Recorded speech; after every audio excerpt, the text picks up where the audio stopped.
एक दिन वह शिष्य जो आश्रम छोड़ चला गया था वह लौट आता है। अब वह नहीं था जो यहां से गया था, वह कुछ और ही बनकर वापस आया था। उसके अंदर एक गजब का बदलाव महसूस किया जा सकता था। उसके चेहरे पर एक गजब का ठहराव और आंखों में बनी शांति थी। आश्रम में आते ही सभी गुरु भाइयों ने उसे चारों तरफ से घेर लिया और बातें करने लग गए। वह भी अपने गुरु भाइयों से बातें करने लगा। उससे बात करने वाले सभी ने यह अनुभव किया कि अब वह पहले जैसा उतावला और बातूनी नहीं रह गया था। उसके मुंह से एक एक शब्द बहुत ही सुलझे हुए और मधुरता के साथ निकल रहे थे। थोड़ी देर तक गुरु भाइयों से बात करने के बाद वह सीधा गुरु की तरफ चला गया। उसने गुरु के चरण छुए और कहा, गुरुदेव, क्या मैं अब भी मौन हूं? क्या अब भी मेरा संकल्प जारी है?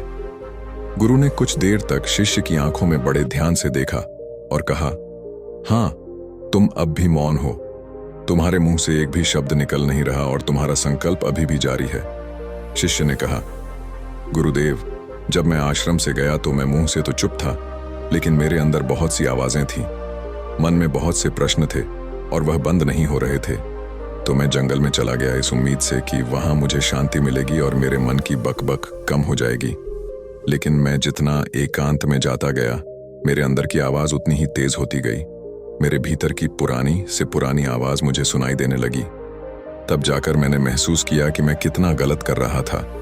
जब मैं अपने परिवार वालों, दोस्तों को और गुरु भाइयों को बुरा भला कहता था तो उस समय मुझे लगता था कि मैं सही कह रहा हूं। जब मैं गुरु भाइयों की एक दूसरे से चुगली करता था और उनका मजाक बनाता, तब भी मुझे यही लगता था कि मैं उनसे बेहतर हूं और मैं सही कर रहा हूं। लेकिन उस दिन मैंने पहली बार महसूस किया कि मैं कितना गलत बोलता था। काफी दिनों तक यह आवाजें, ये शिकायतें मेरे अंदर चलती रहीं, लेकिन धीरे धीरे करके एक दिन ये सारी आवाजें मेरे अंदर से समाप्त हो गईं। अब मैं भीतर से भी मौन हो गया। उस घने जंगल में बाहर से कोई बोलने वाला था नहीं और भीतर कोई आवाज बची ही नहीं थी। और मैं उस दिन पहली बार मौन का सही अर्थ समझा। मेरे चारों तरफ बहुत शांति थी। हालांकि अभी भी कुछ आवाजें आ रही थीं जो पहले भी आती थीं, लेकिन मैं उन्हें सुन नहीं पाता था। वह सभी आवाजें मुझे स्पष्ट रूप से सुनाई दे रही थीं। हवा के चलने की आवाज, चिड़ियों के चहक की आवाज और पानी के बहने की आवाज। ये सभी आवाजें मैंने पहली बार पूरे होश पूर्व सुनी। अपने चारों तरफ इतनी शांति मैंने पहले कभी महसूस नहीं की थी। तो इस शांति को भंग करने के लिए मैंने पहली बार अपने मुंह से कोई शब्द निकाला।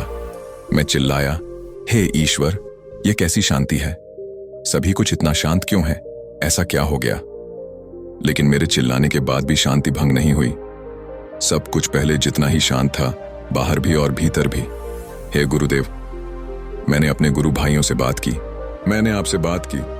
मैं बोल रहा हूं, मैं चल रहा हूं, मैं सब कुछ देख रहा हूं, लेकिन मैं अपने भीतर एकदम एकांत में हूं, मौन में हूं, भीड़ में होता हूं। तब भी भीतर से अकेला एकांत में होता हूं।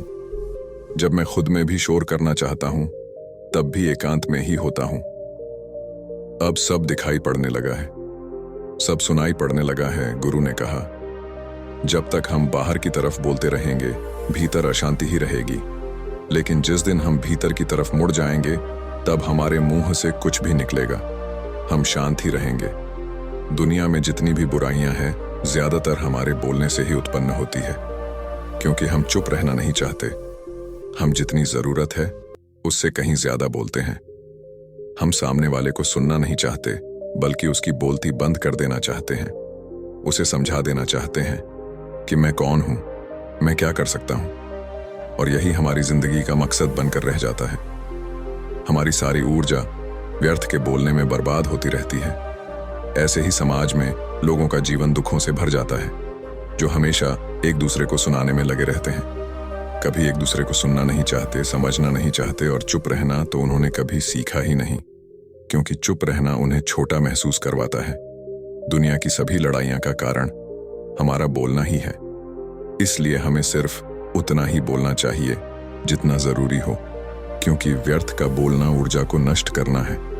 और यह बोलना ही हमें कभी अपने भीतर की ओर लौटने नहीं देता, क्योंकि यह हमें बाहर की ओर खींच कर रखता है।